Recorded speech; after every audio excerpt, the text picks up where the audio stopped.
Hey there, zombie hunters. Jaxxall here. Welcome back to another episode of 7 Days to Die Alpha 16 tutorials. If you're new to the channel and you like what you see, please don't forget to hit that subscribe button. And if you enjoy this video, why don't you smack the taste out of that like button for me as well? Alrighty, folks, let's get to it here. Today's episode, we are going to look at working with the trader, and, well, I'm going to give some hints and stuff on how to make some cash early on in the game as well before we head there.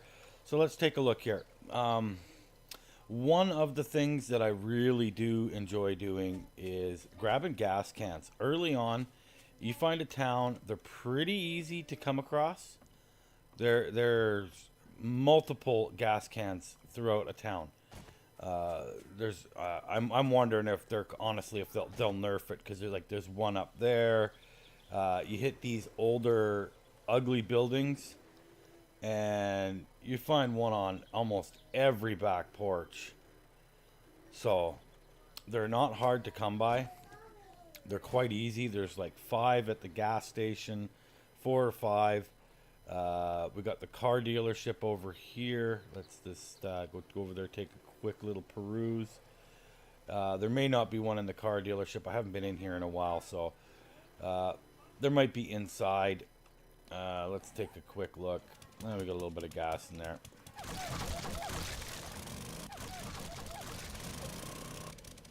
Yep, there's one. Nope, I thought it was one. Yeah, there we go. And of course, we got a workbench that we could use if we wanted to. And there's a few. Oh, seriously, come on, get out of my way. I want to go. I want to go. I want to go. I got things to do. Things to do.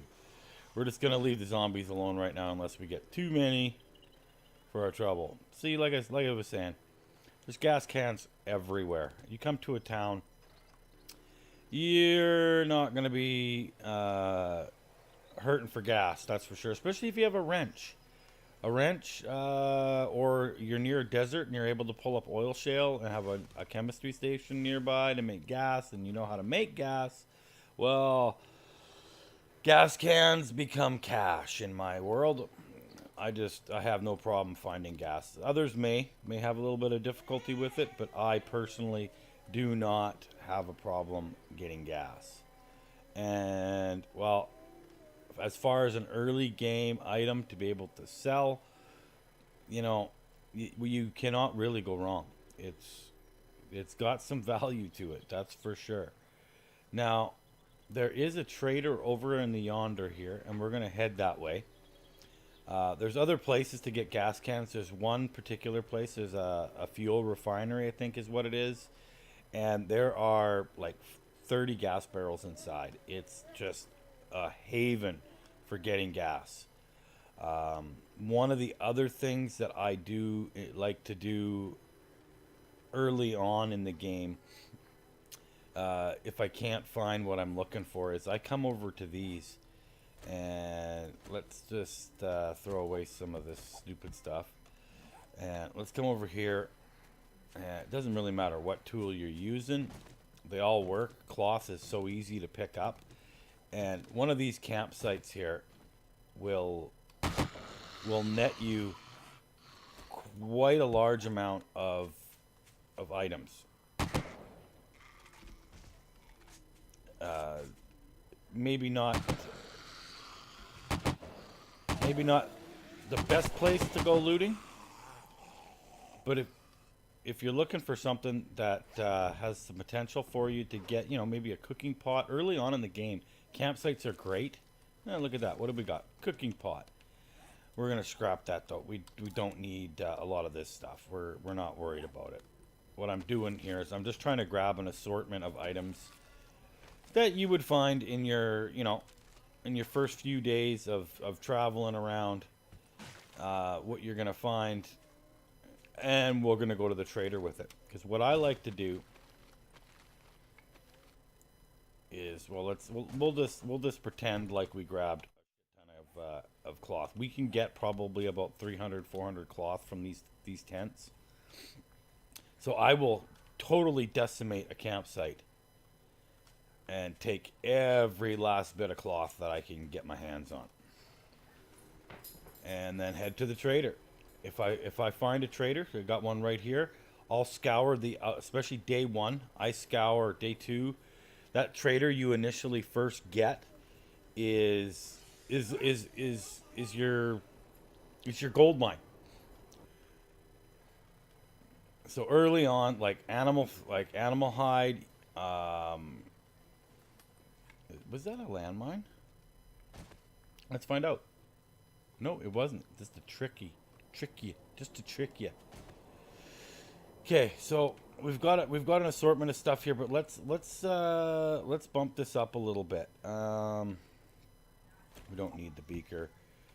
Let's just grab some more cloth, because that would be one of the items that we would have gotten for our troubles for chopping all those tents up.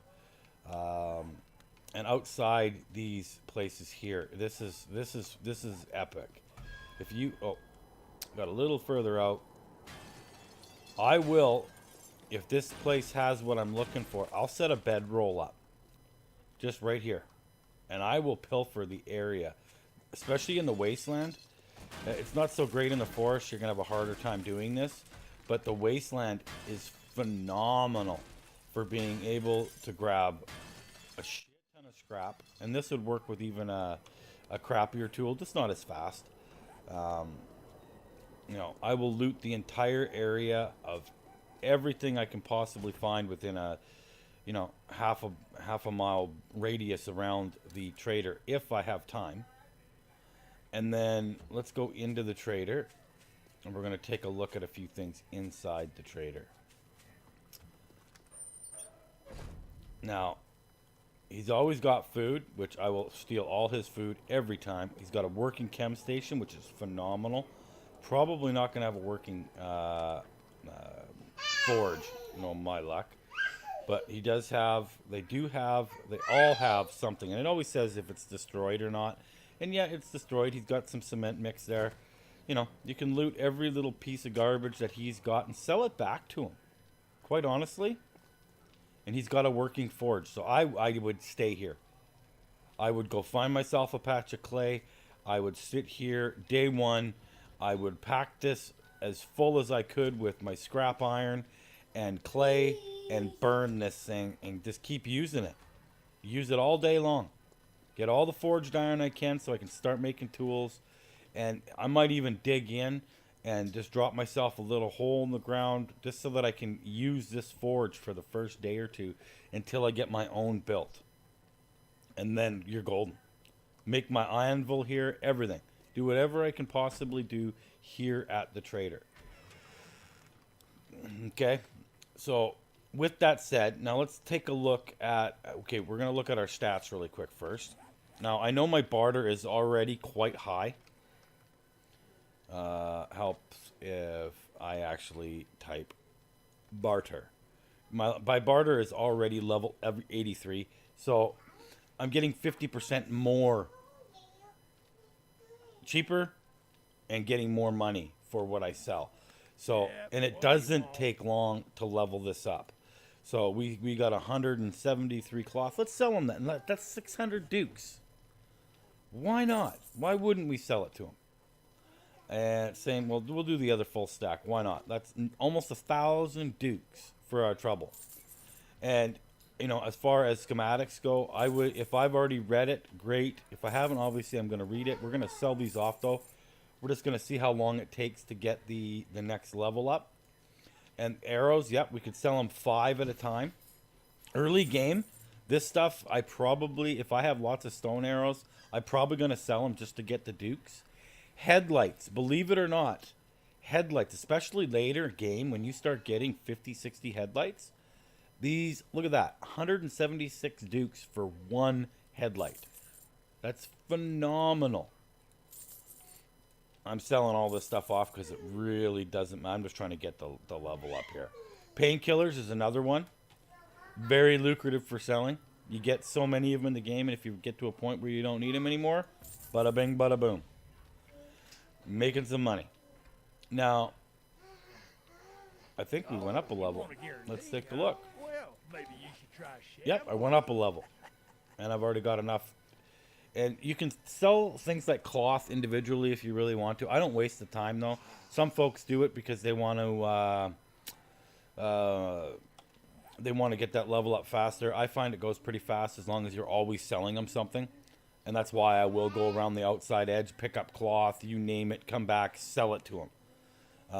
Glass jars, making those at home is a great way to do it as well.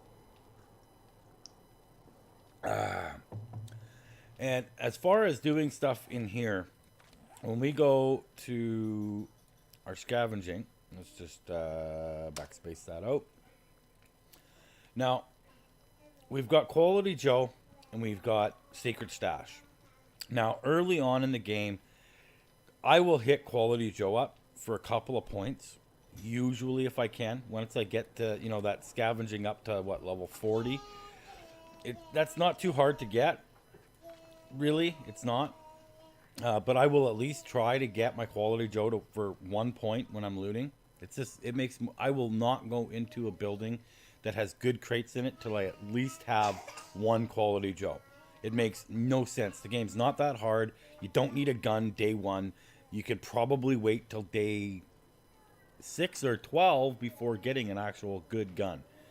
The game's going to drop you one anyway, and it's probably going to drop you what you're going to find for quality-wise.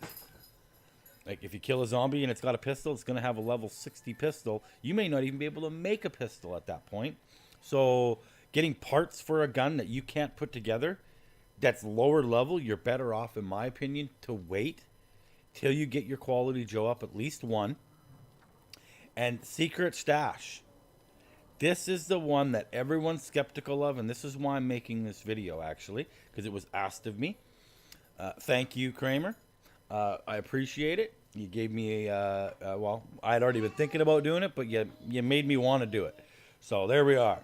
And Secret Stash is by far, you take a look at what he's got right now, and we're going to go through this right now today. Now, his inventory and Secret Stash, when you first look at it, it's kind of pathetic. Like, really, he's got, well, you know, 10 items here, 11 items. What is it, 12? I can't count. 1, 2, 3, 4. 11 items. So 11 items, and, well, they're not that great, quite honestly. Most of this stuff you're going to find, the schematics and whatnot, and if you didn't have it in its early game, do you really need scrap leg armor schematic? Well, you might want it. Maybe you don't. Slug armor or shotgun slugs, you're probably not going to want that either. So why would you waste the time, or your valuable dukes? Like, yeah, I have 8,500 dukes right now, but that's because I sold a lot of items that I normally, you know, wouldn't necessarily sell. Like that machete, I probably would keep it early game. The lead, I'm probably going to sell it because I really don't need it. But I sell weak-ass gun parts, anything brown, because I can't put it together anyway. That's just me, though. Some people may want to keep them. It depends. If I can make a hunting rifle and I get a weak stock, I'll probably keep it. But if I can't make a submachine gun right now, and this was brown, I'm probably going to sell it because it's not worth it for me. I'm never going to have the 9mm to run it anyway. So sell the stuff off, make the Duke so you can buy something more lucrative. And then that's, again, where the Secret Stash comes in. Not having it, we saw that it had 11 items for us. Now let's go and hit that Secret Stash, and we'll buy just one. And now we're going to take a look at him now. Let's look at his Secret Stash. His Secret Stash has just grown by a full page. And that's only by one. And he restocks the day after the Horde. Not bad.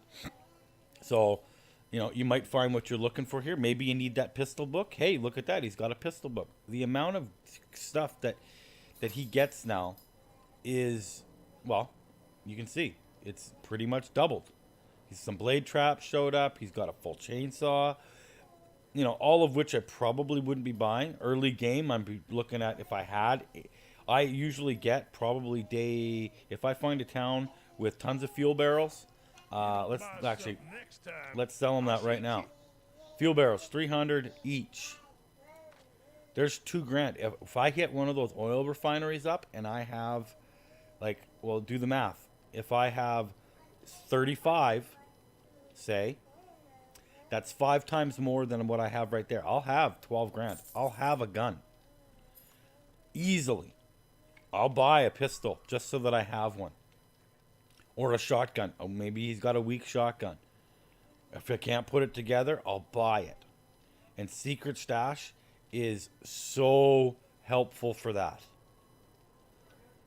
Now let's go. We saw what he had in that little bit. Now let's take a look at the next Secret Stash level. So let's buy it again. We're up to level 2. Hey, jackass, can I lighten that backpack up? So here we are. Now he's got a wrench. He's got some steel tools, which I can't make steel right now. Would I consider buying that pickaxe? Maybe. If he has a hunting knife, if he had a hunting knife in his inventory, that would be one thing I would consider buying, or a good machete. That one's okay, better than what I could make. Just because the yield that you get from using that as opposed to an axe chopping up your meat, and with meat being so lucrative now, you want a better knife. You just do. And look at that, we're getting into, we got some 9mm ammo now in there. We got a full SMG, and oh, solar cell. Oh, battery bank schematic. That's something that you don't see very often.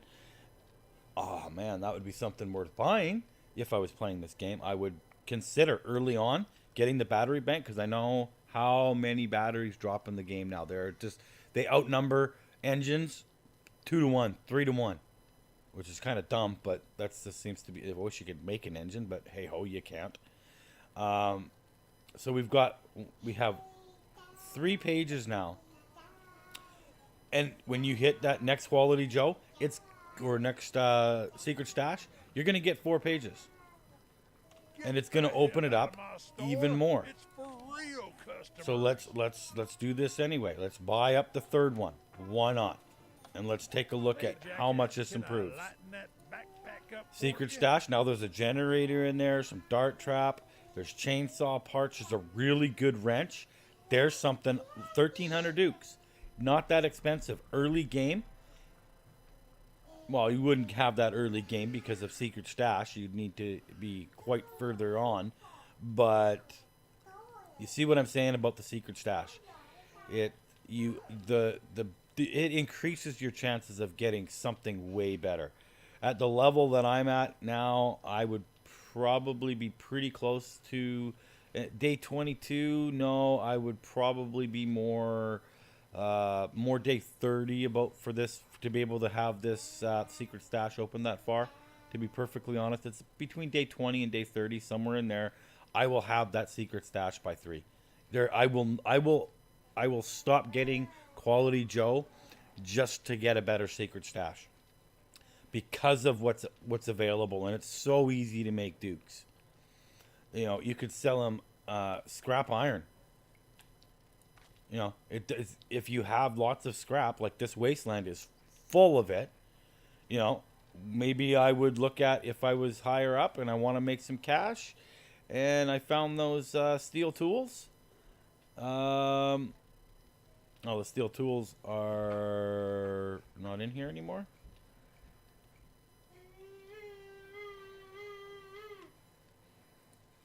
Yep, they're not in there. It changed it.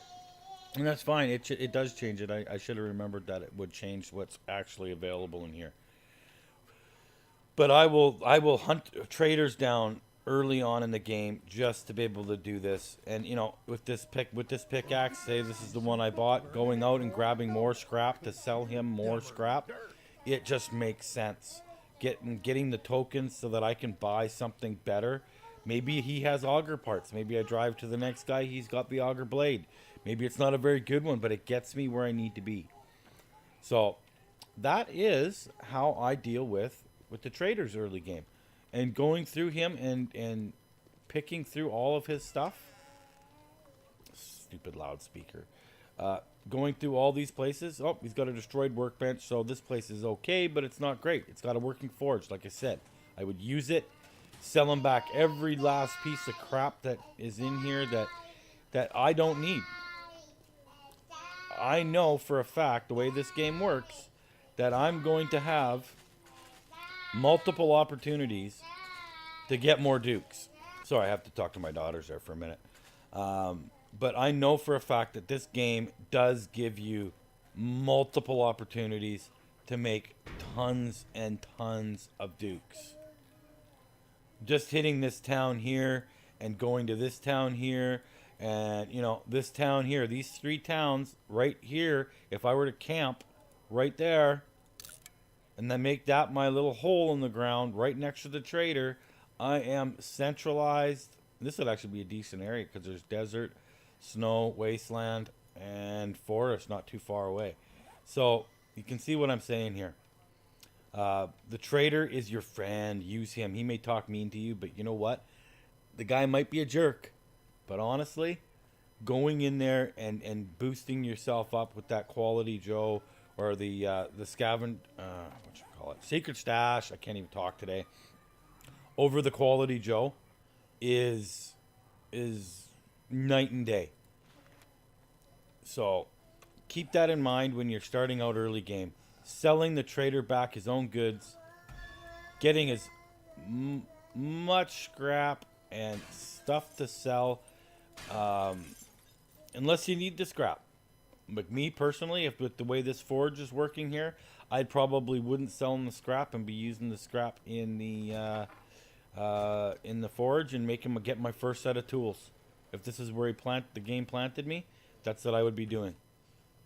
And then all of the stuff that's out here, I would even take the pickaxe to the cars, get the bit of gas, screw the springs, take the parts that it's going to give me, and because cars give a decent amount of scrap, and then you're finding those other cars that are all burnt out husks, like this one here. You can wrench them, yeah, and get a few mechanical parts, but early game, if you're just needing some scrap, for A, to use in that forge, or B, to sell to the trader, either way, you're good to go. I've got more plans in the go, and if you guys have any suggestions of what you'd like to see me doing going in the future, please hit me up in the comment section. I love chatting with y'all, and it's good to get feedback, and I thank you for it. So until the next video, I'll talk to you later. Peace out, and happy hunting.